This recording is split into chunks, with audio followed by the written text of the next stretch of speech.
174페이지에 개발 밀도 관리구역, 기반시설 부담구역 여러 것들 나오죠.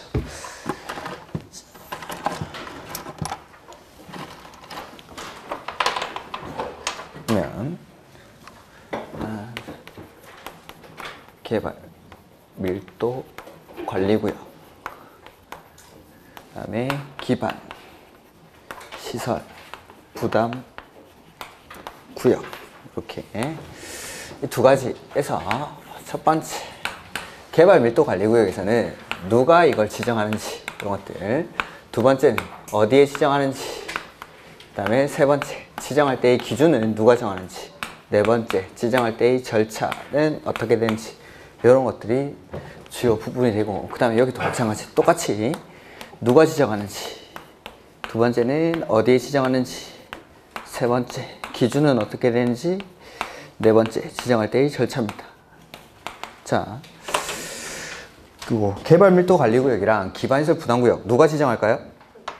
네, 특별시장, 광역시장, 시장, 군수가. 특별시장, 광역시장, 시장, 군수. 이 사람들이 개발행위 허가권자니까 이 사람이 다 합니다. 이렇게. 자, 개발 밀도 관리구역은 이미 개발 밀도가 엄청나게 높은 지역이죠. 자, 용도 지역 중에서 개발 밀도가 높을 것 같은 세 군데 한번 말씀해 보시겠습니까? 주거지역, 상업지역, 공업지역. 그래서 특별시장, 광역시장, 시장, 군수가 주거지역, 상업지역, 공업지역에다가 이 개발 밀도 관리구역을 지정합니다. 그 다음에 기준 누가 정합니까? 국장이. 기준은 국장이. 그 다음에 지정할 절차는 심의 거쳐서 지정하고, 그 다음에 고시합니다. 심의 거쳐서 지정하고 고시하고. 자, 그 다음에 요 기반시설 부담구역은 똑같이 특, 광, 시, 군이 지정하는데, 개발 밀도 관리구역은 아까 이거 개발하게 해줍니까? 개발 못하게 합니까? 개발 못하게 억제하는 거죠. 근데 기반시설 부담구역은 개발하게 해줍니까? 못하게 합니까? 하게 해주죠. 하게 해주되 돈 내, 이거죠. 그러니까 여기는 개발을 할 수 있는 곳일까요? 개발을 못하는 곳일까요? 할 수 있는 곳, 할 수 있는 곳. 즉 개발이 시작되는 곳들입니다. 개발이 시작되는 곳들. 자, 이런 데가 어떤 데인지는 나중에 한번 보도록 하고, 기준은 역시 국장이 정합니다. 그 다음에 절차는 똑같이 심의 거쳐서 지정하고 고시합니다. 다만 여기 기반시설 부담구역에서는 심의를 거치기 전에 주민한테 의견 듣고 심의 거칩니다. 주민한테 의견 듣고 심의 거쳐서 지정하고 고시합니다. 요것만 차이입니다. 요것만 차이. 그래서 심의 전에 주민한테 의견 듣는다는 거. 이렇게. 자, 나머지는 책을 읽으면서 한번 보죠. 자, 174페이지 개발 밀도 관리구역. 개발 밀도 관리구역이란 개발로 인해서 기반시설이 부족할 것이 예상되나 기반시설 설치가 가능합니까? 곤란합니까? 곤란 동그라미, 곤란. 한 지역을 대상으로 건폐율이나 용적률을 강화하여 적용하기 위해서 지정하는 구역을 말한다 라고 돼 있고, 지정 대상 지역 특, 광, 시, 군 밑줄 하시고, 지정하는 사람은 특별시장, 광역시장, 시장, 군수죠. 어디에다 지정합니까? 주거지역, 상업지역, 공업지역 밑줄 에서 개발 행위로 기반시설 처리, 공급 또는 수용 능력이 부족할 것으로 예상되는 지역 중 설치가 가능합니까? 곤란합니까? 네, 곤란한 지역을 개발 밀도 관리구역으로 지정할 수 있다. 그 다음에 지정의 효과. 특별시장, 광역시장, 시장, 군수는 개발 밀도 관리구역에서는 대통령령으로 정하는 범위에서 그 뒤에 건폐율 또는 용적률을 강화하여 적용, 밑줄. 건폐율 또는 용적률을 강화하여 적용한다. 그리고 대통령령으로 정하는 범위가 뭐냐면 가로 안에 해당 용도지역에 적용되는 밑줄, 용적률 최대 한도의 50%. 거기 밑줄. 자, 개발 밀도 관리구역에서는 건폐율이나 용적률을 강화하여 적용할 수 있다. 맞습니까? 틀렸습니까? 맞죠? 건폐율이나 용적률을 강화하여 적용할 수 있다. 이건 법조문을 물어보는 거예요. 법조문. 법조문을 물어봤을 때는 건폐율이나 용적률을 강화하여 적용할 수 있다. 이거 옳은 지문입니다. 자, 개발 밀도 관리구역에서는 건폐율이나 용적률을 최대한도 50%까지 강화하여 적용할 수 있다. 맞습니까? 틀렸습니까? 이건 틀린 겁니다. 이건 50%까지 강화하는 거는 용적률만. 그러니까 지문을 두 가지로 낼 수가 있다는 겁니다. 법조문을 물어볼 수도 있고 대통령령으로도 물어볼 수 있고, 법조문을 물어봤을 때는 건폐율이나 용적률을 강화하여 적용할 수 있다. 옳은 지문. 그 다음에 용적률을 50%까지 강화하여 적용할 수 있다. 이것도 옳은 지문. 근데 건폐율 50% 이게 같이 나오면 안 됩니다. 건폐율이나 용적률을 강화해 적용할 수 있다. 이건 맞는데 건폐율이나 용적률을 최대한도 50%까지 강화해 적용할 수 있다. 이건 틀린 질문. 거기서는 50%를 빼든지 건폐율을 빼든지 둘 중 하나를 빼야 됩니다. 이렇게. 그래서 건폐율, 용적률을 강화해 적용할 수 있다. 옳은 지문이고 용적률 50%까지 강화할 수 있다. 옳은 지문. 이렇게. 자, 지정 절차는 요거 써놓으면 되겠죠. 심의 거쳐서 지정하고 고시한다. 이렇게. 밑에 거 읽을 필요도 없고 그냥 심의 거쳐서 지정하고 고시한다. 그래서 개발 밀도 관리 구역을 지정하는 경우에는 도시계획위원회 심의를 거쳐야 한다. 맞습니까? 틀렸습니까? 맞죠? 네. 맞죠? 심의를 거쳐야 되니까. 심의를 거쳐서 지정할 수 있다. 맞습니다. 심의를 거쳐서. 심의사항이다. 이렇게도 맞고. 도시계획위원회 심의사항이다. 뭐 이런 것도 맞고. 이렇게.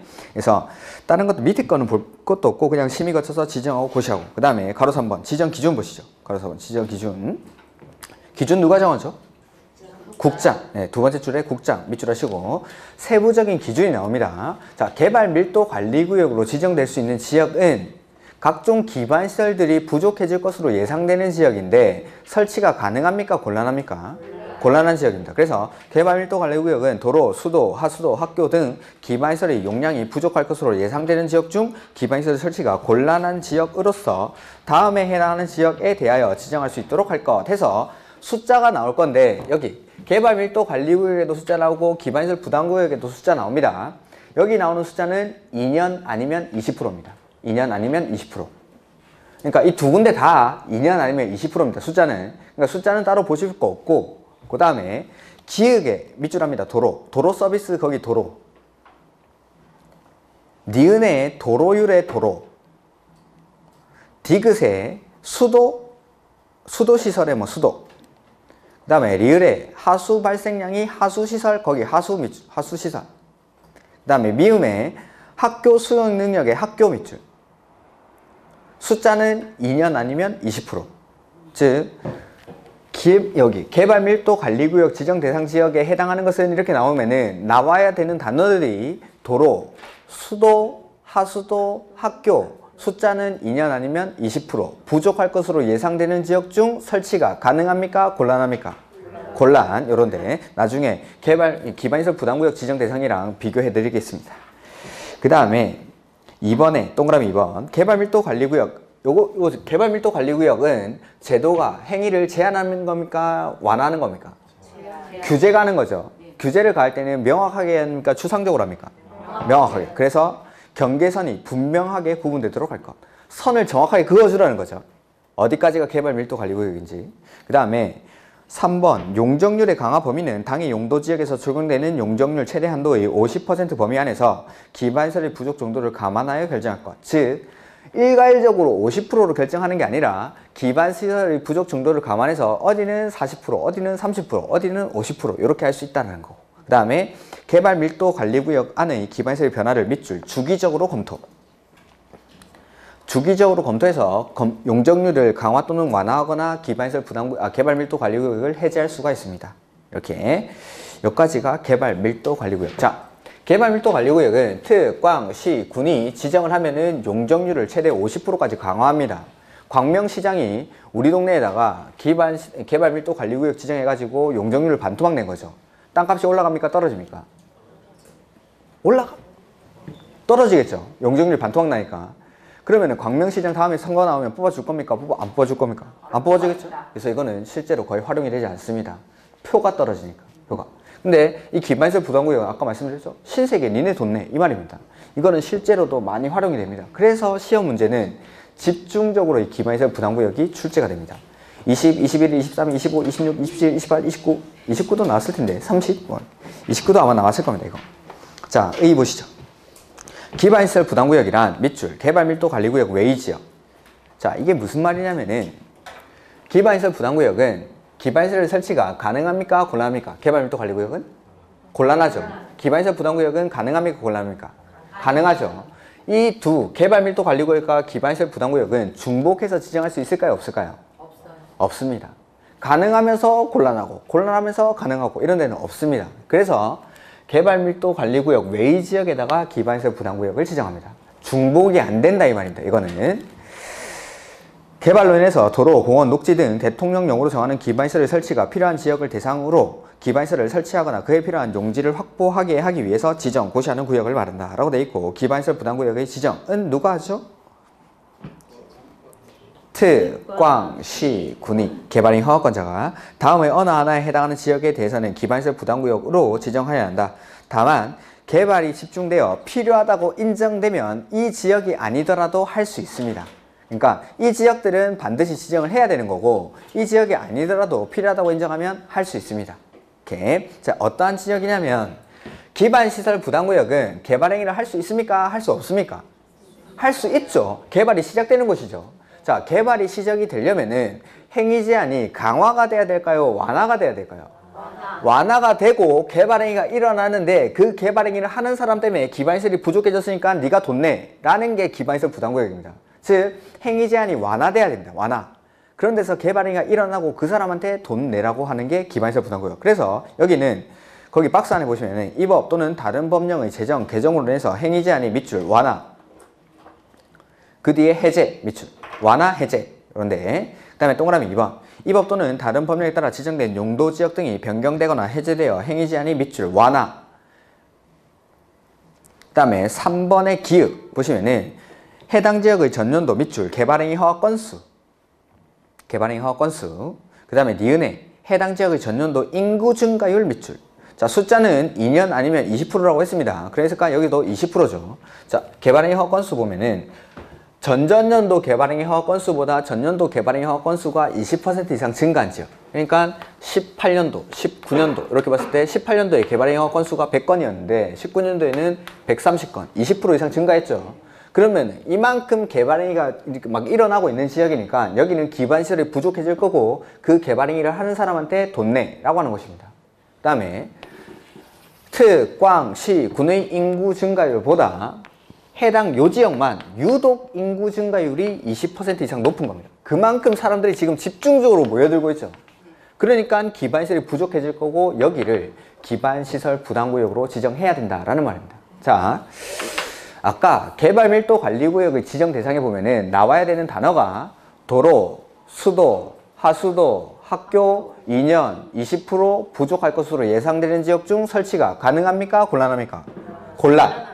이런 단어들. 도로, 수도, 하수도, 학교 2년 20% 곤란, 이런 거요. 그 다음에 기반시설 부담구역 지정 대상 지역에는 행위 제한이 해제, 완화, 인구 증가율, 개발행위 허가 건수, 이런 단어들이 나옵니다. 숫자는 2년 아니면 20%. 이렇게 구분하십시오. 이렇게. 다음 중 개발밀도관리구역으로 지정할 수 있는 지역은, 다음 중 기반시설 부담구역으로 지정할 수 있는 지역은, 이런 식으로 출제가 될 거니까. 자, 그 다음에 지정의 절차 똑같죠? 심의 거쳐서 지정하고 고시하고. 요 똑같은데 기반시설 부담구역에서는 앞에 뭐 해야 됩니까? 주민한테 의견을 들어야 됩니다. 요게 차이. 다음 중 주민의 의견 청취가 필요하지 않은 것은 이렇게 나옵니다. 문제가 정답 100%이건 개발밀도관리구역. 요 두 개 차이점 아는지 물어보는 거니까, 다음 중 주민의 의견 청취 절차가 필요하지 않은 경우는 하면은 정답이 다 이거였습니다. 개발밀도관리구역. 이렇게. 그래서 지정 절차 보시면 특별시장, 광역시장, 시장 군수는 기반시설 부담구역을 지정 또는 변경하려면 밑줄 주민의 의견, 주민의 의견을 들어야 하며 해당 지자체에 설치된 지방도시계획위원회의 밑줄 심의를 거쳐서 지정하고 나서 고시를 해준다 이 말이죠. 이렇게. 그 다음에 동그라미 2번 됐고, 그 다음에 자, 기반시설 부담구역이 지정이 되고 나면은 이제 그냥 막 비용을 부과하는 게 아니라 계획에 따라서 비용을 부과합니다. 그래서 기반시설 부담구역으로 지정되고 나면 기반시설 설치 계획을 수립해야 됩니다. 1년 안에.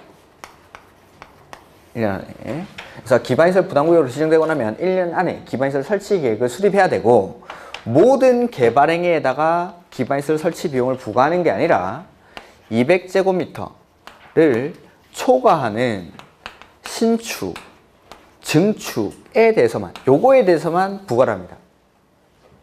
그러니까 건축물의 건축, 공작물의 설치, 토지의 형질 변경, 토속 채취 싹 다 기반시설 설치 비용 부담 대상이 아니라 요것만 200제곱미터를 초과하는 신축, 증축에 대해서.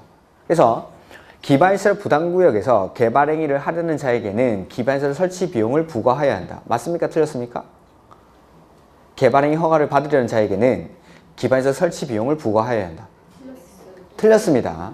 모든 개발행위가 아니라 요것만 200제곱미터를 초과하는 신축, 증축, 기출 지문입니다. 이것도. 자, 그 다음에 이 비용을 여기에 대해서 비용을 부과하는데 비용을 부과하는 시기가 있고 납부하는 시기가 있습니다. 부과하는 시기는 요거 200제곱미터를 초과하는 신축, 증축에 대해서 허가받은 날로부터 2개월 내 비용을 부과합니다. 그 다음에 비용을 납부하는 시기는 건물 쓰기 전까지, 즉 사용, 승인, 신청, 시까지 돈을 내놓고 건물 써야 됩니다. 돈 내놓고. 이렇게 부과하는 시기는 허가받은 날로부터 2개월 안에, 납부하는 시기는 사용, 승인, 신청, 시까지 돈을 내야 돼. 이렇게. 자, 보시면은 기반시설 설치 계획 나오죠. 수립하는 사람은 똑같이 특, 광, 시, 군이 수립합니다. 특별시장, 광역시장, 시장, 군수는 기반시설 부담구역이 지정되면 대통령령으로 정하는 바에 따라 기반시설 설치 계획을 수립하여야 하며 밑줄 반영해야 한다. 요게 정답 지문이었습니다. 기출문제. 자, 기반시설 설치에 관한 계획이니까 요걸 관리계획에 반영해 주라는 겁니다. 관리계획 내용에 보면은 3번에 기반시설의 설치, 정비, 개량에 관한 내용이 있죠. 그래서 기반시설 설치 계획을 수립해서 관리계획에 반영해 줍니다. 그 다음에 다음의 내용이 포함되어야 한다 이런 것들 됐습니다. 그 다음에 1번, 2번 이런 것들은 됐고, 그 다음에 동그라미 3번 지구 단위 계획을 수립한 경우에는 기반시설 설치 계획을 수립한 것으로 본다. 지구 단위 계획에 수립할 때 꼭 들어가야 되는 게 있었는데 용기! 그렇죠. 그 중에 기가 기반시설의 배치와 규모. 그러니까 기반시설에 관련된 내용이 지구 단위 계획에 들어가죠. 그러니까 지구 단위 계획을 수립한 경우에는 기반시설 설치 계획을 수립한 것으로 봅니다. 그 다음에 4번 기반시설 부담구역의 지정고시로부터 1년이 되는 날까지 기반시설 설치 계획을 수립하지 아니하면 밑줄 1년이 되는 날의 다음 날에 기반시설 부담구역의 지정은 해제된 것으로 본다. 1년 동그라미 하시면 되겠죠. 그래서 기반시설 부담구역 지정되고 나서 1년 안에 기반시설 설치 계획을 수립해야 됩니다. 그 다음에 지정의 기준은 국장이 정하고 박스 안에 있는 것들은 다음에 하도록 하겠습니다. 3번 기반시설 설치 비용의 부과 대상 나오죠? 자, 모든 개발행위에다가 부과하는 게 아니라 뭐만? 그것 앞에 200제곱미터를 초과. 거기서 밑줄. 세 번째 줄에 200제곱미터를 초과하는 하시고 건축물의 신축, 증축 행위를 한다. 거기다 밑줄 하시면 됩니다. 200제곱미터를 초과하는 신축, 증축. 다만 기존 건축물을 철거하고 신축하는 경우에는 기존 건축물의 건축 연면적을 초과하는 건축 행위만 부과 대상으로 한다. 자, 기존의 건축물이 이렇게 있었는데 요걸 철거를 하고 신축을 합니다. 근데 기존보다 좀 더 크게 이렇게 짓는 거죠. 그러면은 요 하얀색 이 부분은 새롭게 기반시설을 유발하지 않죠. 원래 있던 거니까. 그래서 기존 건축물의 연면적을 초과하는 요 부분, 요게 새로운 기반시설을 유발하니까 요거에 대해서만 비용을 부과한다라는 거죠. 이렇게. 그 다음에 용지, 한상, 개출, 기반시설 유발 개소 이런 것들 놔두십시오. 그 다음에 납부 의무는 됐고 181페이지 가로 2번 보겠습니다. 납부 기간. 특별시장, 광역시장, 시장, 군수는 납부 의무자가 국가 또는 지자체로부터 밑줄 허가를 받은 날로부터 2개월 이내 부과 밑줄. 자, 부과하는 시기는 허가받은 날로부터 2개월 안에 비용을 부과합니다. 허가받은 날로부터 2개월 안에. 그 다음에 언제까지 돈 내야 되죠? 사용, 승인, 신청, 시까지. 건물 쓰기 전까지. 그래서 그 옆에 사용, 승인, 신청, 시까지 일을 내야 한다. 납부 시기는 사용, 승인, 신청, 시까지. 이렇게. 그 다음에 나머지 내용은 지금은 거기 182페이지 가로 5번. 자, 기반시설 설치 비용의 물납 나오죠. 기반시설 설치 비용은 원칙은 현금, 신용카드, 즉 그 가로 5번입니다. 가로 5번 182페이지 182페이지에 가로 5번. 기반시설 설치 비용은 원칙은 현금, 신용카드, 직불카드 등으로 내야 되는데 예외적으로 거기 가로 안에 물납 밑줄 하시고 물납을 인정할 수 있다 밑줄. 그러니까 아까 신세계 백화점이 자기가 가지고 있던 토지를 설치 비용 대신에 낸다로 그죠? 이렇게 물납을 허용합니다. 물납이 된다라는 걸 생각하시면 됩니다. 물납이 된다. 그 다음에 나머지는 지금은 안 보셔도 됩니다. 이렇게. 요게 이제 마지막 기반시설 연동제 해서 개발밀도관리구역, 기반시설 부담구역입니다. 이렇게. 여기까지가 국계법입니다. 국계법. 엄청난 오랜 시간을 들여가지고 국계법을 했습니다. 저는 수업을 해야 되니까 개발법, 이유도, 진도를 나갈 겁니다. 근데 여러분들은 복습하실 때 국계법 열심히 보시면 됩니다. 다음 주부터 이제 수업시 계속 나올 건데 개발법 수업을 하면서도 국계법 내용들을 계속 언급할 겁니다. 거기서 이제 틀을 잡아놨던 걸 계속 활용할 거니까. 그래서 집에 돌아가셔서 복습을 하실 때 그냥 국계법 보시면은 개발법이나 정비법 수업할 때 훨씬 더 이해가 쉬울 겁니다. 이렇게. 그리고 앞으로도 국계법만 꾸준히 좀 보시면 됩니다. 그리고 개발법이나 정비법 같은 것들은 제가 뭐 강조하는 것 위주로 수업을 들으시면 됩니다. 이제 잠깐 복습 정도만 하시면 됩니다. 복습 정도만. 자, 이제 개발법 한번 보도록 하죠. 개발법.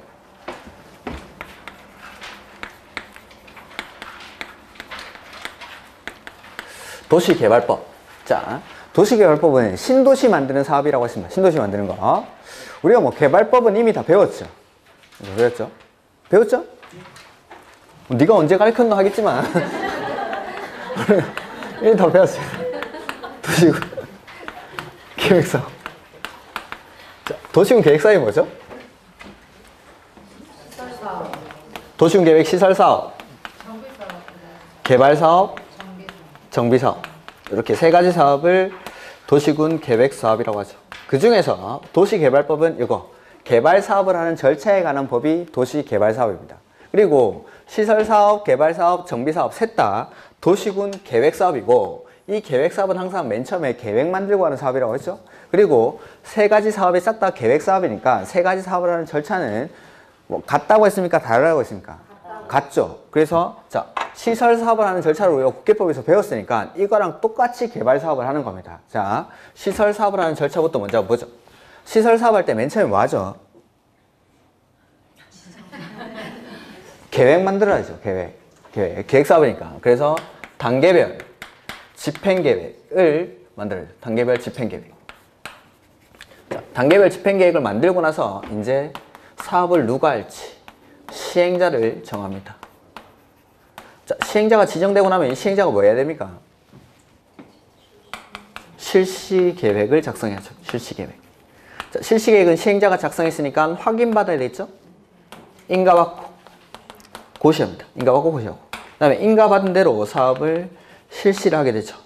그 다음에 실시를 해서 공사가 완료되고 나면은 마지막에 준공검사를 받습니다. 준공검사. 요렇게 도시군 계획 시설 사업을 했습니다. 요거랑 똑같이 개발 사업을 합니다. 자, 개발 사업 할 때 맨 처음에 뭐 할까요? 계획 만들어야죠. 계획. 개발 사업 할 때 만드는 계획을 개발 계획이라고 합니다. 개발 계획.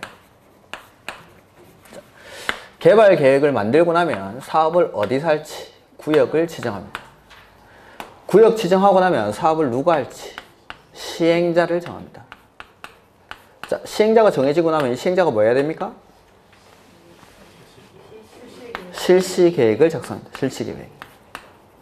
실시계획은 시행자가 만든 거니까 확인받아야겠죠? 인가받고 고시업. 인가받고 고시업. 그 다음에 인가받은 대로 사업을 실시를 하는데, 자, 신도시를 만드는 방식에는 크게 두 가지가 있습니다. 하나는 수용 방식. 타인의 토지를 수용해서 신도시를 만들 수가 있고, 그 다음에 하나는 환지 방식. 이렇게 크게는 두 가지 방식. 그 다음에 수용이든 환지든 공사를 해서 사업이 완료되고 나면은 마지막에 준공검사를 받습니다. 준공검사. 그 다음에 요 뒤에 공사 완료 공고라는 절차가 있긴 있습니다. 공사 완료 공고를 해주면은 이제 절차가 마무리됩니다. 똑같이 하죠. 똑같이. 도시개발법이라는 게 도시개발 사업을 하는 절차에 관해서 다룬 법률이니까 도시개발법의 목차가 이렇게 됩니다. 개발법 목차가. 똑같이 합니다. 시설사업이랑. 그러니까 시설사업에 배웠던 걸 여기서 똑같이 쓰는 겁니다. 이렇게 똑같다라고 하면 또 이제 오죠. 야! 여기 구역 지정이 없잖아요. 그렇죠. 구역 지정이 없죠. 그러면은 기반 시설 설치할 때는 구역 지정 이런 거 안 해도 됩니까? 아무 때나 막 설치합니까? 그런 건 아니겠죠. 언젠가는 요걸 어디서 설치하는지를 정할 겁니다. 자, 기반 시설 설치할 때는 일단 관리계획으로 결정해야 되죠. 입안, 결정, 고시 하면은 도시군 계획 시설로 바뀝니다. 그 다음에 이 도시군 계획 시설로 결정이 되고 나면은 지형, 도면을 작성을 한다라고 했죠. 지형, 도면 위에다가 자, 지도를 펴놓고 관리계획으로 결정된 사항, 즉 도로를 어떻게 만들자라는 걸 이렇게 표시를 해줍니다. 즉 시설사업 이전에 관리계획 결정 단계에서 이미 기반시설을 어디서 설치할지가 결정이 되고 들어오니까 따로 구역 지정을 할 필요가 없는 겁니다. 이거는 관리계획 결정 단계에서 이미 사업을 어디서 할지가 정해졌기 때문에. 근데 개발 사업할 때는 이거 사업을 어디서 할지 모르니까 이 사업의 절차 안에 구역 지정이 들어가. 구역 지정이. 자, 개발법은 크게 나눠보면은 요거 구역 지정은 사업을 어디서 하냐는 건 어디서 하는지, 그 다음에 시행자 지정은 사업을 누가 하는지, 그 다음에 실시 방식에서 수용 방식, 환지 방식, 이게 사업을 어떻게 하는지에 관한 부분입니다. 크게는 이 세 부분이 중요한 논점입니다. 그래서 구역 지정 문제 나옵니다. 그 다음에 시행자 지정에서 조합이라는 게 나올 겁니다. 조합 시험 문제입니다. 조합. 그 다음에 실시에서 수용 반드시 문제 나옵니다. 그 다음에 환지, 한 문제는 무조건 나오고 두 문제 나오는 경우도 많고. 자, 총 6문제 나오는데 일단 4문제, 5문제 어디서 나오는지 정해졌죠? 그 다음에 나머지는 개발계획 가끔 출제를 합니다. 그 다음에 이 실시계획은 중요도는 그나마 좀 낮습니다. 이런 식으로. 중요한 포인트들은 다 요런 데입니다. 이렇게. 요런 데서 문제 수준. 그 다음에 시행자 지정에서 조합 말고 다른 게 몇 가지 있는데 그게 최근에는 많이 나왔었습니다. 그게 이런 것들. 이게 이제 중요한 부분. 그래서 자, 이쪽에 조금 그려놓고 하죠. 이쪽에.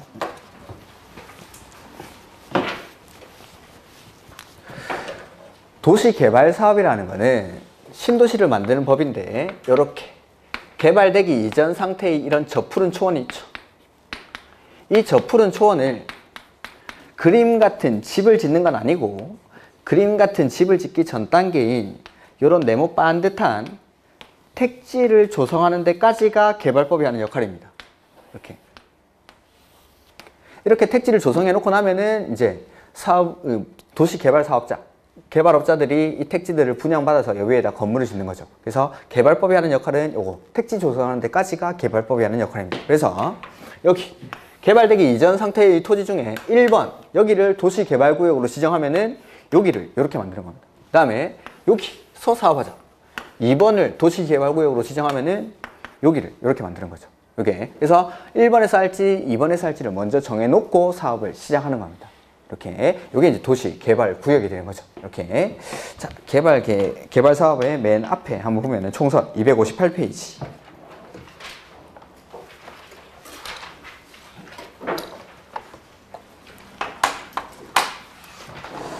목적이 나오죠. 258페이지. 이 법은 도시개발에 필요한 사항을 규정하여 계획적이고 체계적인 도시개발을 도모하고 쾌적한 도시환경 조성과 공공복리 증진에 이바지함을 목적으로 한다. 그냥 좋은 말입니다. 그 다음에 도시개발법의 연혁은 설민석 교수한테 배우시기 바랍니다. 그 다음에 용어의 정의. 자, 이 법에서 사용하는 용어의 뜻은 다음과 같다 해서 1번에 도시개발구역이란 도시개발 사업을 시행하기 위해서 지정고시 된 구역을 말한다. 그래서 1번을 지정하면 여기가 도시개발구역, 2번을 지정하면 여기가 도시개발구역.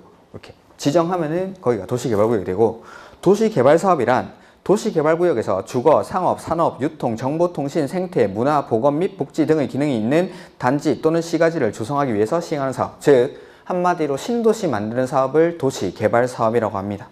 그 다음에 국계법에서 사용하는 용어는 이 법으로 특별히 정하는 경우 외에는 이 법에서 그대로 적용을 합니다. 즉 우리가 배웠던 국계법에서 용도지역, 용도지구, 용도구역, 지구단위계획, 개발행위 허가 이런 것들 싹 다 똑같이 씁니다. 여기서.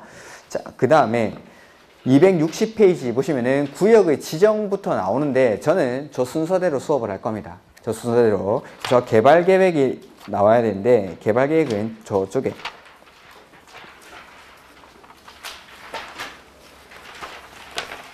273페이지에 나옵니다. 273페이지. 페이지 273페이지. 자, 개발계획부터. 개발계획에는 논점이 한 7가지 정도 있습니다. 7가지 정도. 보면은 첫 번째, 개발계획의 개념. 개발계획이 뭔지 이런 것들은 뭐 책에는 안 나오는데 제가 설명을 드릴 거고, 두 번째, 개발계획을 수립하는 시기입니다. 언제 만드는지. 그 다음에 세 번째, 개발계획의 내용. 그 다음에 네 번째, 개발계획을 수립할 때 동의를 받아야 되는데 이 동의는 어떨 때 받는지, 그 다음에 동의 요건은 어떻게 되는지. 그 다음에 다섯 번째는 복합 기능을 갖춘 도시로 만들기 위한 요건입니다. 즉 신도시를 만들었는데 여기다가 아파트만 쭉 지은 거죠. 그러니까 사람들이 직장 생활하고 퇴근해서 잠자고 아침이 되면 다시 출근하고 다시 밤 되면 들어와서 잠자고 나가고, 이걸 뭐라 그럽니까? 베드타운. 베드타운. 이런 것들이 방지하기 위해서 일정 규모 이상으로 신도시를 만들 때는 이 안에다가 주거 기능뿐만 아니라 교육, 유통, 위락 등의 기능이 서로 조화를 이루도록 노력을 해야 된다. 그런 것들은 어떠한 요건이 있는지. 그 다음에 여섯 번째, 자 여기 보시면은 시설사업, 도시군계획 시설사업은 우리 관리계획 내용의 3번이었죠. 3번. 관리계획, 기반시설의 설치, 정비, 개량을 하기 위한 사업이 요 도시계획 시설사업. 그 다음에 개발사업이랑 정비사업은 관리계획 내용 4번. 즉 개발사업은 관리계획을 시행하기 위한 사업입니다. 관리계획을 시행하기 위한 사업. 그때 만드는 요 개발계획은 관리계획을 시행하기 위해서 만든 계획이니까 관리계획보다 위에 있는 계획에 부합하게끔 수립해야 된다. 개발계획은 관리계획보다 위에 있는 계획. 이게 뭐죠? 1항 광역도시계획. 광역도시계획이나 기본계획에 부합하게끔 개발계획을 수립해줘야 돼. 그 다음에 일곱 번째, 개발계획을 누가 만드냐라는 겁니다. 누가 만드냐. 이렇게. 자, 요 정도로 적어놓고 한번 수업을 해보자. 자, 개발계획이라는 건 개발 사업을 할 때 맨 처음에 만드는 계획이고, 개발 사업이라는 게 신도시를 만드는 사업이니까 요 앞으로 만들어질 신도시가 어떻게 만들어질지에 대한 방향을 설정하는 계획입니다. 맨 앞에서 방향을 설정하는 계획이고, 앞으로 만들어지는 신도시의 청사진을 제시하는 계획이자 개발 사업 전체의 헌법과 같은 역할을 하는 게 개발계획. 그러니까 이 개발계획 안에 앞으로 만들어질 신도시에 대한 포괄적인 내용들을 다 집어넣어 놓습니다. 그리고 이 개발계획에 맞춰서 개발 사업을 시행하게 됩니다. 이렇게. 그래서 앞으로 만들어질 신도시가 어떻게 만들어질지 방향을 설정하고 청사진을 제시하고, 그 다음에 개발사업 전체의 헌법과 같은 역할을 하는 게 개발계획이라고 생각하시면 됩니다. 이렇게. 그 다음 두 번째, 개발계획을 수립하는 시기죠. 시기. 개발계획 언제 만듭니까?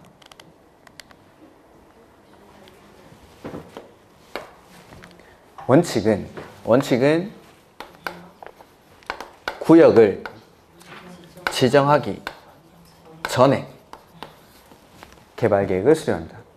개발계획을. 실제 밖에 이제 나가보면은 구역 지정하면서 개발계획 수립하고 이게 동시에 이루어지는 경우가 되게 많은데, 일단 법 조문을 해석하자면은 원칙은 구역 지정하기 전에 개발계획을 수립하도록 되어 있습니다. 일단 법 조문상으로는. 그 다음에 원칙은 구역을 지정하기 전에 수립하는데, 예외적으로 구역을 지정하고 나서 개발계획을 수립하는 경우가 있습니다. 이거는 이제 순서를 거꾸로 하는 거죠. 반대로 순서를 바꾸는 겁니다. 이건 원래는 개발계획 수립하고 구역 지정해야 되는데, 이건 구역 지정하고 나서 개발계획을 수립합니다. 자, 이게 어떤 것들이 있냐면은, 첫 번째, 개발계획을 공모할 때입니다. 공모할 때. 자, 공공주도로 신도시를 만들다 보니까 이 신도시들이 되게 획일적으로 만들어지더라는 겁니다. 그래서 좀 특별하게 창의적이고 효율적으로 도시개발 사업을 시행하기 위해서 민간에게 개발계획안을 공모합니다. 자, 개발계획안을 공모하려면은 1번에서 사업하는지 2번에서 사업하는지가 정해져야 이 지역에 맞춰서 개발계획안을 제출할 수 있겠죠. 그래서 공모할 때는 먼저 구역 지정해놓고 개발계획을 수립합니다. 공모할 때. 두 번째, 자연 녹지지역. 세 번째, 생산 녹지지역. 그 다음에 네 번째, 도시 외지역. 그 다음에 다섯 번째, 주거지역, 상업지역, 공업지역의 면적이 전체 도시개발구역 면적의 30% 이하인 지역. 자, 주거지역, 상업지역, 공업지역의 면적이 30% 이하다 이 말은 나머지 70% 이상이 녹지, 관리, 농림, 자연환경 보전지역이겠죠? 요런데. 자, 2번부터 5번까지 얘네 공통점이 뭡니까? 여기는 개발이 이미 많이 끝났습니까? 개발이 이제 막 시작되는 겁니까? 아직 개발이 안 된 곳이죠. 개발이 안 된 곳입니다. 즉 여기를 앞으로는 미개발 지역이라고 부르겠습니다. 미개발지역. 이런 미개발지역에 있는 토지들은 가격이 비쌀까요? 쌀까요? 싸죠. 가격. 지금 수업하고 있는데 갑자기 내 핸드폰으로 청와대 고위 관계자로부터 서울의 강남을 대체하는 신도시를 이 경기도 인근의 이런 미개발 지역에 만든다라는 문자가 실수로 온 겁니다. 핸드폰에. 여기 앉아 있어야 됩니까? 나가야 됩니까? 나가야죠. 나가야죠. 내가 동원할 수 있는 모든 현금을 동원해서 사야 됩니다. 땅을. 즉 이렇게 미개발 지역들, 토지 가격이 낮은 땅들에다가 신도시를 만든다는 소문이 나는 순간 투기 세력들이 막 들어오는 거죠. 그렇기 때문에 이런 데는 먼저 구역을 지정해놓고 개발계획을 수립합니다. 그 3기 신도시 만들 때도 보시면은 지도 쫙 펴놓고 갑자기 발표하죠. 국장이랑 이런 사람들 나와가지고 여기 신도시 만들겠습니다 라고 하면은 그 순간에 거기를 바로 토지거래 허가구역으로 묶어버립니다. 일단 말뚝 박아놓고 사업을 시행하는 겁니다. 그래야 투기 세력들이 안 들어오고 가격이 안정이 되니까 사업할 때 사업 비용을 감소시킬 수가 있겠죠. 그래서 이런 미개발 지역들은 투기 우려 때문에 먼저 지정해놓고 개발계획을 수립합니다. 그 다음에 6번째, 국장이 국가균형발전을 위해서 관계 중앙행정기관의 장과 협의해서 지정하는 것. 그런데 단 여기서 자연환경 보전지역은 제외됩니다. 이런 것도 구역을 지정하고 나서 개발계획을 수립합니다. 이렇게 요런 것, 요런 데는 순서를 바꿉니다. 원래는 개발계획 만들고 구역 지정해야 되는데 여기 있는 것들은 구역을 지정하고 나서 개발계획을 수립합니다. 자, 첫 번째 공모, 그 다음에 여기 미개발지역, 그 다음에 국가균형발전, 미국공, 이렇게. 미국공은 거꾸로 합니다. 미국공은 거꾸로. 미국공은 거꾸로. 미국공은 거꾸로. 별로 마음에 안 드시나 보네. 이제 앞으로 안 해야지. 더 많은데. 이거 훨씬 많은데, 이제. 안 할 겁니다, 이제. 미국공은 거꾸로. 미국공은 거꾸로 합니다. 미국공은. 그 다음, 개발계획의 내용입니다. 개발계획의 내용은, 이 개발계획이라는 거는 앞으로 만들어질 신도시에 대한 방향 설정 계획이니까 개발사업 전체에 대한 내용이 포괄적으로 다 들어가 있어야 됩니다. 즉, 개발계획의 내용에는 5만 개 다 들어갑니다. 그럼 끝. 그래서 뭐뭐뭐는 개발계획에 포함될 수 있다. 맞습니다. 그냥.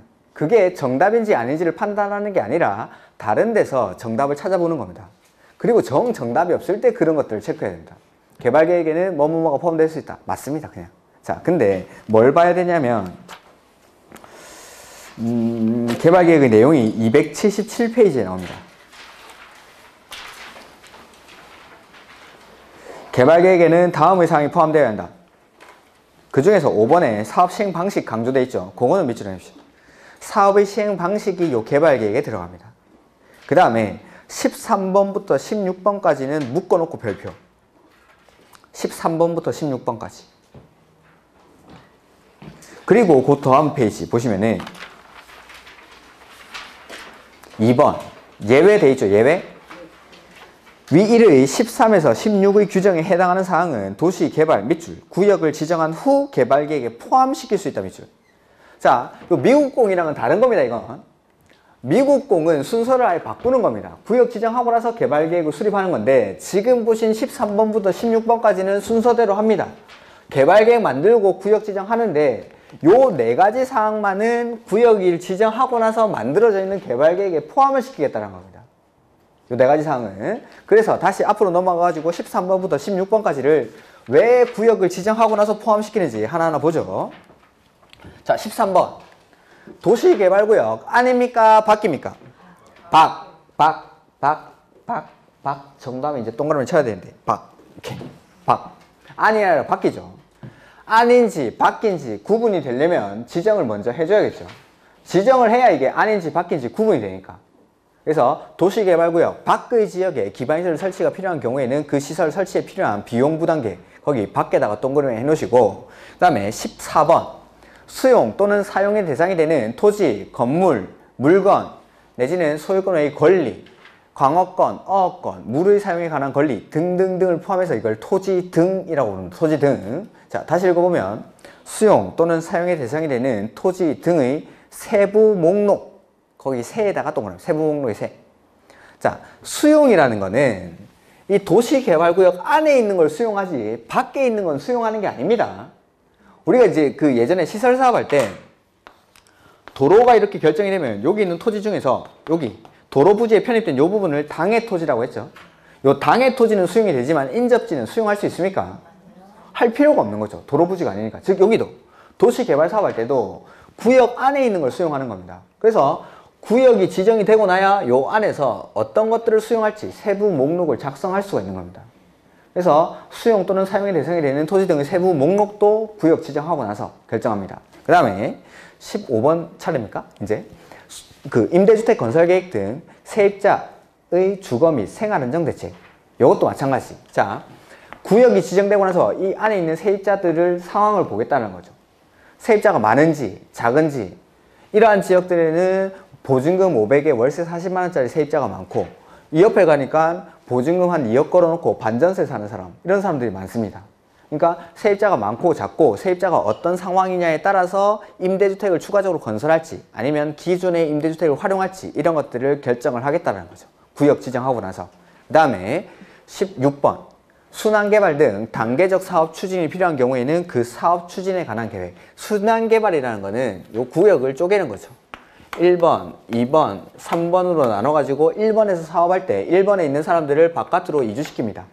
그 다음에 1번에서 공사가 완료되고 나면 2번에 있는 사람을 1번으로 이주시키고 2번에서 공사하는 거죠. 그 다음에 2번에서 공사가 완료되고 나면 3번에 있는 사람을 1번이랑 2번으로 이주시켜 놓고 3번에서 사업을 합니다. 이런 것들을 순환개발이라고 하는데 이것도 마찬가지. 한 번에 사업을 할지 순환개발 방식으로 사업을 할지를 구역 지정해 놓고 이 지역의 상황에 맞춰서 사업을 하겠다는 겁니다. 이렇게. 그래서 요 네 가지 사항은 구역을 지정하고 나서 개발계획에 포함시킵니다. 자, 두 문자를 따보죠. 안 하려고 했는데 삐졌어. 자, 13번에 밖에다가 동그라미 밖. 그 다음에 14번에는 세부 목록에 세에다가 동그라미 쳐. 세. 그 다음에 15번에는 세입자에다가 세 동그라미. 세입자. 임대주택 건설계획 등 세입자, 주거 및 생활안정대책 그 세입자에다가 세. 세가 두 개네 그럼. 세, 그렇죠? 그러니까 세가 두 개니까 세. 이렇게. 그 다음에 순환개발 등 단계적 사업 추진이 필요한 경우에는 그 사업 추진에 관한 계획. 단계적 거기 단에다가 동그라미. 그러면은 이게 빡세다. 빡세다. 공법 빡세죠. 빡세다. 얘네는 구역을 지정하고 나서 개발계획에 포함시키는 겁니다. 구역을 지정하고 나서 개발계획에 포함시키는 거 네 가지. 착한 사람 눈에만 네 가지로 보이는 세 글자죠. 이게 빡세다. 이렇게. 네, 얘네 가지.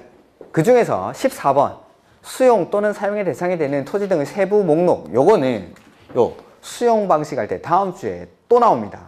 거기 수용 또는 사용의 대상이 되는 토지 등의 세부 목록 이거 어디서 봤습니까? 라고 하면은 개발계획에 있었습니다. 라고 하시면 됩니다. 개발계획. 우리 개발계획에서 이거 본 겁니다. 봤다라는 증거를 남기기 위해서 14번에는 따로 별표를 하나 해놓을까요? 이렇게. 봤다라는 증거를 남겨야 되니까. 자, 그래서 요 네 가지는 구역을 지정하고 나서 개발계획에 포함시킬 수 있는 거. 그래서 요 두 가지를 구분하는 거 단순 암기 문제로 나옵니다. 다음 중 도시개발구역을 지정한 후 개발계획을 수립할 수 있는 경우는 하면은 구역 지정 후 개발계획을 수립한다. 이거는 미국공 찾는 거. 미국공. 그 다음에 다음 중 구역을 지정한 후 개발계획에 포함시킬 수 있는 사항은 하면은 박스단 찾는 거. 요 두 개 구분하는 문제가 나옵니다. 외우는 식으로 암기하는 문제로. 그 다음에 동의를 받는데 수용 방식이랑 환지 방식 중에서 둘 중에 하나에서만 동의를 받습니다. 수용 방식에서 개발계획 수립할 때 동의 받을까요? 환지 방식에서 받을까요?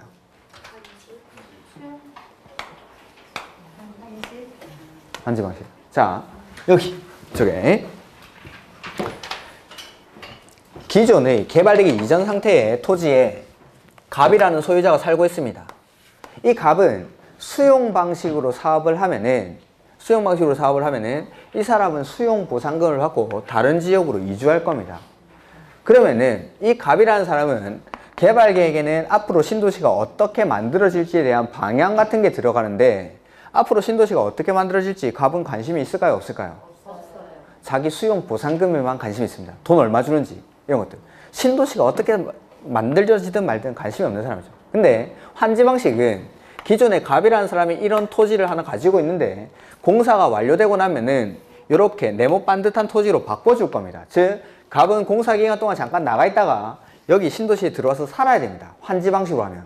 이 사람은 앞으로 신도시가 어떻게 만들어질지 관심이 있을까요? 네, 관심이 있습니다. 자기가 들어와 살아야 되니까. 그래서 수용 방식이 아니라 환지 방식에서 동의를 받습니다.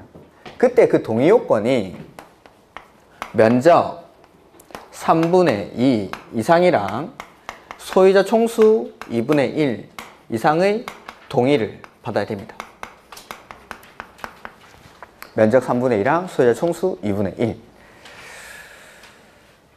우리 이 비슷한 동의 요건 한번 봤었는데 면적 3분의 1을 소유하고 소유자 총수 2분의 1. 그거는 저기 시설 사업할 때 민간이 도시군 계획 시설 사업의 시행자로 지정받기 위한 요건. 자, 거기는 면적 3분의 1을 소유하고 오면 나머지 3분의 1에서 수용할 수 있는 권리를 주겠다라는 거죠. 그게 면적 3분의 1을 소유하고 소유자 총수 2분의 1의 동의. 요거는 면적 3분의 2에 해당하는 소유자한테 동의받고 소유자 총수 2분의 1 이상의 동의를 받아야 됩니다. 자, 아주 극단적으로 한번 예를 들어보면은 요 안에 토지 소유자 총수가 100명입니다. 100명. 근데 99명이 나머지 토지를 소유하고 있고 여기 한 명이 이 도시개발구역 면적의 3분의 1을 다 소유하고 있는 겁니다. 그러면은 면적 3분의 2에 대해서는 이 한 명한테만 받으면은 면적 요건은 통과. 3분의 1을 한 명이 소유하고 있으면은 이 사람한테 받으면 됩니다. 그 다음에 소유자 2분의 1을 동의를 받아야 되니까 이 사람 동의했고 2분의 1, 100명의 2분의 1이니까 여기서 99명 중에 49명한테 동의를 받으면 2분의 1 이상이 되겠죠. 그러니까 면적에 대한 동의 요건을 충족시키려면은 땅덩어리 넓은 사람들한테 동의받으면은 훨씬 수월하게 동의를 받을 수 있겠죠. 이런 것들입니다. 그래서 면적의 3분의 1을 가지고 있는 사람한테 동의받고 그 다음에 소유자 총수의 2분의 1 이상의 동의를 받으라 이 말입니다. 이거는 동의 요건은 자, 이런 것들. 근데 이 시행자가 국가 내지는 지자체인 경우에는 환지 방식으로 하더라도 동의를 받지 않습니다. 국가나 지자체는. 그 다음에 요 복합기능 요거는 면적이 330만 제곱미터 이상인 경우에는 요 안에다가 주거기능뿐만 아니라 교육, 유통, 위락 등의 기능이 서로 조화를 이루도록 노력을 해야 됩니다. 그 다음에 광역도시계획이나 기본계획에 부합해야 되고 개발계획 누가 만드냐면 지정권자가 만듭니다. 지정권자. 국계법에서는 권한자들이 특광시군도 나오고 시도 대도시도 나오고 시장 군수, 시도지사, 국장, 시도 대도시 이런 것들 막 여러 가지가 나왔었는데 제 생각에는 뭐 그것도 별로 어렵다고 생각하진 않는데 개발법부터는 진짜 쉽습니다. 권한자가 개발법에는 싹 다 얘가 합니다. 지정권자가. 문제됩니다. 개발계획 누가 만들죠? 지정권자. 구역 지정은 누가 합니까? 시행자 지정은 누가 합니까? 조합 설립 인가는 누가 합니까? 실시계획 인가는 누가 하죠? 수용 방식으로 할 때 토지 상한 채권을 발행할 때 승인을 받아야 됩니다. 누가 승인할까요? 원형지 발행 계획을 작성해서 승인 받아야 되는데 누가 할까요? 준공부사 누가 할까요? 자신있게 지정권자. 트러스트 미 저를 믿으십시오. 진짜 거짓말하는 사람이 아닌데 다 지정권자가 합니다. 지정권자가. 그러니까 개발법에서는 그냥 지정권자가 한다 하시면 됩니다. 지정권자가 싹 다 지정권자가 합니다. 싹 다. 딱 한 개 빼고는 다 지정권자가 합니다. 그러니까 개발법에서는 지정권자. 지정권자가 누군데라고 물어보는 거는 여기 구역 지정에서 문제 나왔을 때만 원칙은 시, 도, 대도시가 지정하는데 예외적으로 국장이 한다. 그걸 물어보는 거지. 나머지에서는 그냥 지정권자가 한다라고 하시면 됩니다. 이렇게. 자, 책을 한번 보죠.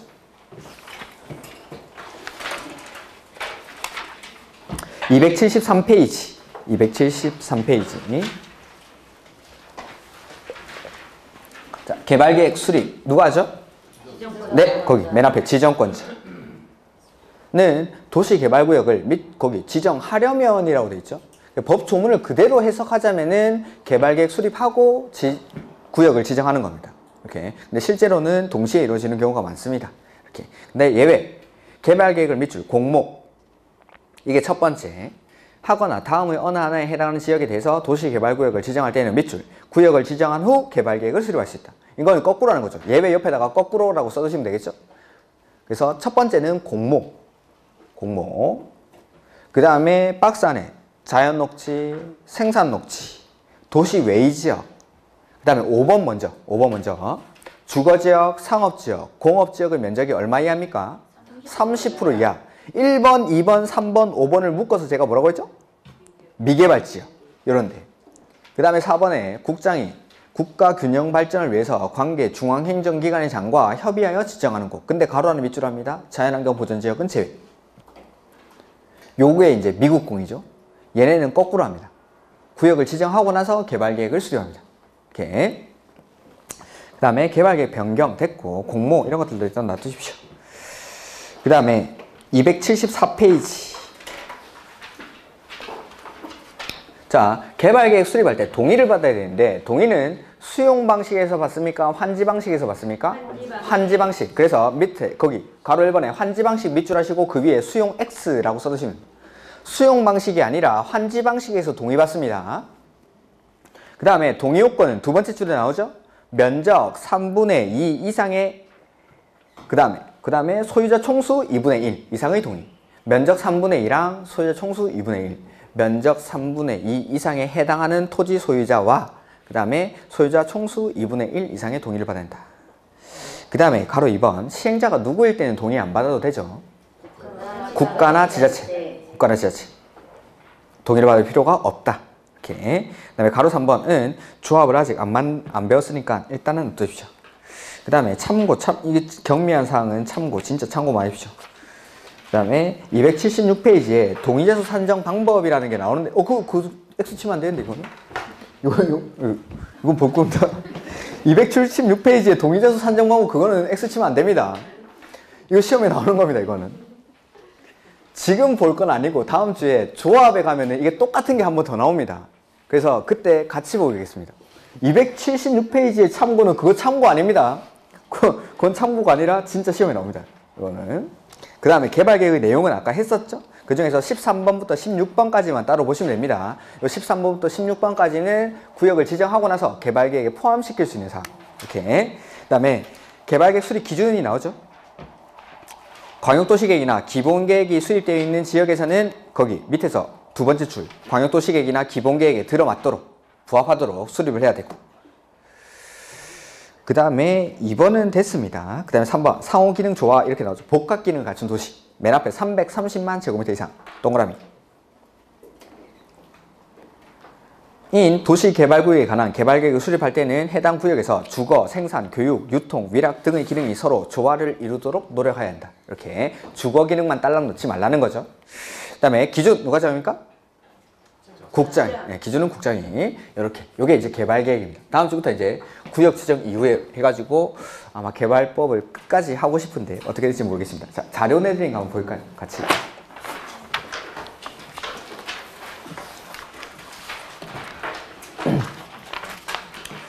자, 1번에 건축물의 배치, 형태, 색채, 건축선에 관한 계획은 지구 단위 계획에 포함되어야 한다. 될 수 있는 겁니다. 되어야 하는 거는 용기.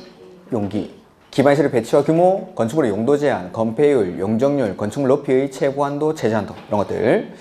자, 지구 단위 계획에 의해서 완화하여 적용하는 건폐율 및 용적률은 당해 용도지역 또는 용도지구에서 적용되는 건폐율은 얼마까지? 150%까지. 용적률은 200%까지. 높이는 120%. 주차장 설치 기준은 100%. 근데 높이랑 주차장 설치 기준은 도시지역에서만. 이렇게. 3번. 지구 단위 계획구역의 지정에 관한 관리계획 결정고시로부터 계획은 얼마나 만듭니까? 3년. 2년이 아니라 3년. 그 다음에 지구 단위 계획구역에서 건축물의 건축 또는 용도 변경하거나 공작물을 설치하려면 해당 용도지역 및 용도지구의 건축 제한에 맞게 하는 게 아니라 그 지구 단위 계획에 맞게. 지구 단위 계획에 맞게. 지구 단위 계획에 맞춰서 건물을 건축해야 되죠. 그 다음에 재해복구나 재난수습을 위한 응급조치는 허가받습니까? 안 받습니까? 안 받죠. 다만 응급조치하고 나서 1개월 안에 뭐 합니까? 신고. 통지가 아니라 신고해야 됩니다. 1개월 안에 맨 끝에 통지가 아니라 신고. 그 다음에 정비사업에 의해서 건축물을 건축하는 경우에는 개발인 허가를 받아야 됩니까? 안 받죠. 건축물의 건축, 공작물의 설치 등의 행위를 도시, 군, 계획 사업에 의해서 하는 경우에는 그러하지 아니하다. 허가 안 받고 할 수 있다라고 했죠. 그래서 정비 사업이 도시군 계획 사업이니까. 그다음에 육상, 어류, 양식장은 허가 받습니까? 안 받습니까? 받아야 되죠. 육상, 어류, 양식장은 허가를 받아야 됩니다. 8번. 조건부로 허가를 할 수 있습니까? 네. 환, 경, 위, 기 등에 관한 조치를 할 것을 조건으로 허가를 할 수 있죠. 그리고 조건을 붙일 때는 누구한테 물어보죠? 신청한 자. 그렇죠. 개발행위 허가를 신청한 자. 그 다음에 주거지역의 9,000제곱미터의 토지를 형질 변경하려는 경우에는 개발행위 허가를 받지 아니하고 할 수 있다? 아니죠. 받아야 되죠. 주, 상, 자, 생 1만 제곱미터 미만일 때 허가를 받을 수 있다라는 거죠. 허가를 안 받는 게 아니라 허가를 받을 수 있다. 이렇게. 10번. 기본계획이나 관리계획을 수립하고 있는 지역으로서 기본계획이나 관리계획의 결정의 경우 용도지역, 용도지구 또는 용도구역의 변경이 예상되고 그에 따라 개발행위 허가의 기준이 크게 달라질 것으로 예상되는 지역은 도시계획위원회 심의를 거쳐 한 차례만 2년 이내의 기간 동안 개발행위 허가의 제한을 연장할 수 있다. 연장은 심의를 안 받아요. 그렇죠. 연장할 때는 심의를 거치지 않고 처음에 3년 제한할 때는 심의를 거쳐야 되는데 연장할 때는 심의를 거치지 않고 연장을 합니다. 11번. 개발행위 허가를 제한한 지역에서 개발행위를 제한할 사유가 없어진 경우에는 제한 기간이 끝나기 전에는 개발행위 허가를 제한할 수 없다? 해제할 수 없다? 제한 기간이 끝나기 전이라도 지체 없이 해제를 해야 되죠. 사유가 없어지면 제한 기간이 끝나기 전이라도 지체 없이. 그걸 다 고칠 필요는 없습니다. 제가 정답을 다 써놨으니까 어떤 부분을 털렸는지 밑줄만 쳐놓으면 되겠죠. 12번. 특별시장, 광역시장, 시장, 군수는 주거지역, 상업지역, 공업지역에서 개발행위로 기반시설 처리 공급 또는 수용 능력이 부족할 것으로 예상되는 지역 중 기반시설 설치가 곤란한 지역은 뭘로? 그렇죠. 개발 밀도 관리구역. 곤란한 데는 개발 밀도 관리구역, 가능한 데는 기반시설 부담구역. 개발 밀도 관리구역에서는 해당 용도지역에 적용되는 건폐율 또는 용적률 최대 한도의 50% 범위 안에서 강화하여 적용한다. 건폐율을 빼든지 50%를 빼든지 둘 중 하나를 빼야 됩니다. 이렇게. 그 다음에 14번. 해당 지역의 전년도 인구 증가율 나왔죠? 인구 증가율. 이런 데는 뭘로 지정하죠? 기반, 시설, 부담구역. 자, 개발 밀도 관리구역으로 지정될 수 있는 지역은 도로, 수도, 하수도, 학교, 2년, 20% 부족할 것으로 예상되는 지역 중 설치가 곤란. 그 다음에 기반시설 부담구역은 행위 제한이 해제, 완화, 인구 증가율, 개발행위 허가 건수, 숫자는 2년 아니면 20%. 이렇게. 그래서 인구 증가율 나왔으니까 요거는 기반시설 부담구역으로 지정될 수 있는 지역입니다. 15번. 특별시장, 광역시장, 시장, 군수는 개발 밀도 관리구역을 지정 또는 변경하려면 주민의 의견을 들어야 하며 일단 틀렸죠. 주민 의견은 어디서? 기반시설 부담구역에서 주민의 의견을 듣습니다. 그 다음에 기반시설 부담구역 지정되고 나서 기반시설 설치 계획은 얼마 안에 만들죠? 1년, 3년이 아니라 1년. 기반시설 부담구역에서 개발행위 허가를 받고자 하는 자에게는 기반시설 설치 비용을 부과해야 한다.